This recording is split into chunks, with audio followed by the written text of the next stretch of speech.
Have you ever... Why is that phrase hard to say? Have you ever wondered? Have you ever wondered why derechos are so hard to forecast when they cause so much damage over such a wide geographic area? Well, in this video, I'm happy to tell you, but first you have to like and subscribe to the channel here because I just realized that like 65% of you are not subscribed, and that's just really odd to me. But first, let's answer two very simple questions. One, what's a derecho? Well, derecho means straight in Spanish, and that's used to describe the extensive straight-line wind damage that is caused by a derecho. A derecho is defined as a long-lived thunderstorm event producing wind gusts over 58 miles per hour over a path of at least 240 miles. But the truth is, a lot of these derecho events are packing wind gusts much stronger, times approaching or surpassing 100 miles per hour. Next, let's talk about why we have weather in like a really simple North American-centric way. We live on a globe, or an oblate spheroid, and it's tilted on its axis, and that Earth's tilt causes varying amounts of sunlight to reach different regions. That leads to temperature differences, and those temperature differences lead to different pressure gradients. Those pressure gradients lead to different circulations, different wind circulations. We call those jet streams.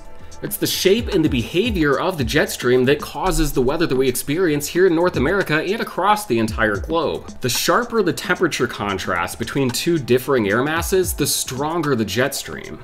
During peak winter in the Northern Hemisphere, the North Pole is getting no sunlight. It's extremely cold up there. Meanwhile, it's very warm and tropical down near the equator. So that very stark temperature contrast leads to a very strong jet stream across North America, and that's why we get much bigger storm systems during the winter and the spring months. That temperature contrast is at its biggest. An amped up jet stream produces big storm systems, and big storm systems are much easier to forecast. Now, there are two types of derechos. The first one is a serial derecho, which is typically made up of a few smaller bowing line segments of thunderstorms and a much larger squall line, typically ahead of an advancing cold front. Because these derechos are typically associated with larger, more organized storm systems, areas of low pressure, and frontal boundaries, we typically have a bit higher skill in forecasting these with a bit of lead time. A good example of this would be October 24th, 2001. We had a high-risk day across the Midwest, an extensive squall line that produced a lot of wind damage and even a few tornadoes across parts of Illinois, Indiana, Ohio, and Michigan. This was a high-risk event, a high risk from the Storm Prediction Center's Day 1 Severe Weather Outlook, and one that we really had a lot of eyes on in the days that were leading up to it. Again, this was a large squall line made up of smaller, very intense bowing segments accompanied by an advancing cold front, an area of low pressure, and a large upper-level disturbance that was evident several days in advance. The other type of derecho, a progressive derecho, is much more common during the summertime, and that's a time of very low skill in weather forecasting. These are often kicked off by a very subtle jet stream disturbance, a very transient surface boundary, or sometimes just because one lone thunderstorm got too carried away and went on through the night into the next day. During the dog days of summer, the North Pole is now receiving 24 hours of sunlight, and so while it's still relatively cooler there compared to the equator, that temperature contrast is much less stark. So with that much more gradual temperature contrast from the equator to the North Pole, the jet stream during the summer months becomes much weaker.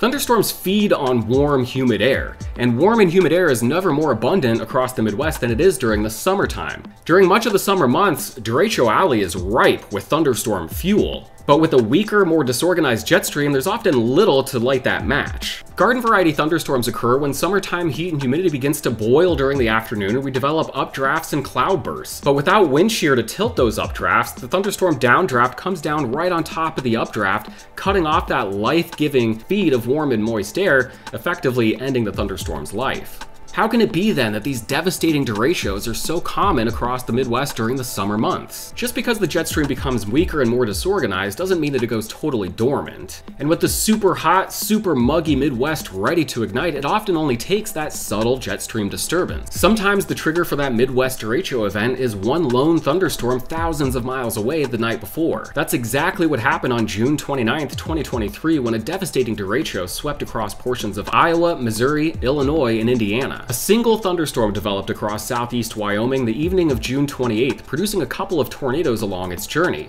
This was thanks to a combination of upslope flow and a subtle little swirl embedded within the flow coming over the top of the ridge in the western US. As the night went on, that thunderstorm kept going, and as the thunderstorm kept going, it generated a lot of rain-cooled air. This rain-cooled air slowly began to surge out ahead of that thunderstorm. As that rain-cooled air began to advance and meet the hot, humid air mass out ahead of it, that hot, humid air, being more buoyant than the rain-cooled air, began to rise and develop new thunderstorm updrafts. As these neighboring thunderstorms began to grow and congeal, they grew into a larger thunderstorm complex.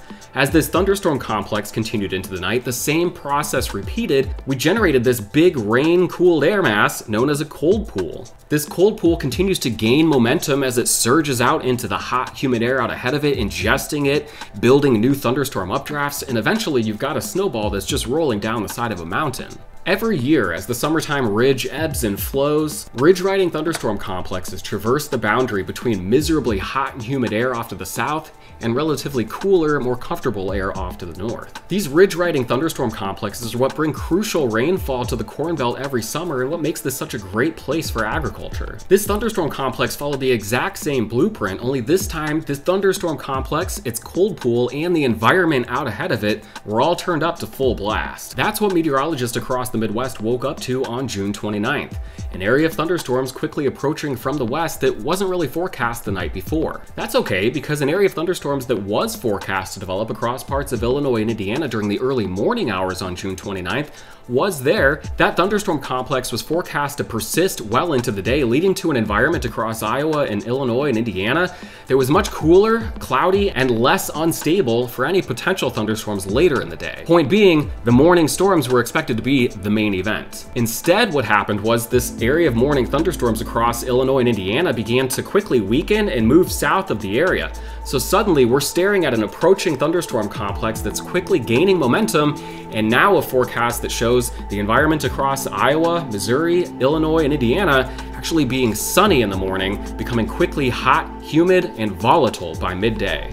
As the storms raced out of Iowa and Missouri into Illinois, they began producing wind gusts over 100 miles per hour, triggering PDS severe thunderstorm warnings across the area. By the end of the day, over 550 reports of wind damage, 9 tornadoes had occurred, and over 500,000 customers, myself included, were without power across the Midwest. That's the tricky thing about summertime severe weather and derecho forecasting, really just weather forecasting in general. Whether you're forecasting sunny skies or devastating severe storms, you need to always be on the lookout for what could make your forecast go wrong. Sure, most morning weather forecast guidance points towards morning storms and then a cool, cloudy afternoon. But what if those morning storms don't happen, and what if that storm complex from the west doesn't die out overnight?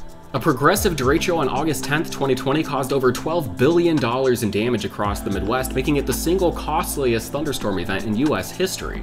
The night before the event, only one high-resolution weather forecast model, the High-Resolution Rapid Refresh, showed a cluster of thunderstorms anywhere in the Midwest that next day. All other weather guidance pointed toward a sunny, hot, humid, but otherwise unremarkable August day. What do you do with that information as a meteorologist?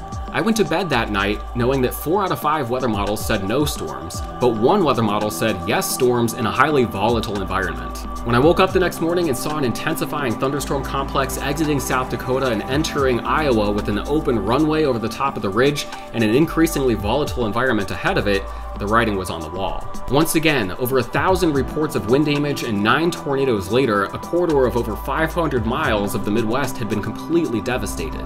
Now, does this mean that the answer is to swing for the fences every time that a weather model suggests there will be thunderstorms across the volatile portion of the Midwest during the summer? It super does not. Time and time again, meteorologists in the Midwest are humbled by predicting a derecho the next day only to not have that event occurred. And I'll be candid with you, this really is the edge of weather forecasting science as it is in 2023. These localized, highly impactful weather events, we still cannot really get a great handle on until sometimes the morning of the event. There are a lot of little nuanced things that go into making these devastating weather events, and our weather forecast models, while they're a wonderful tool, they're not perfect, and they sometimes miss some of those details that can lead to very impactful different forecasts the next day. So we're always looking for different changes, ways that the forecast could go wrong.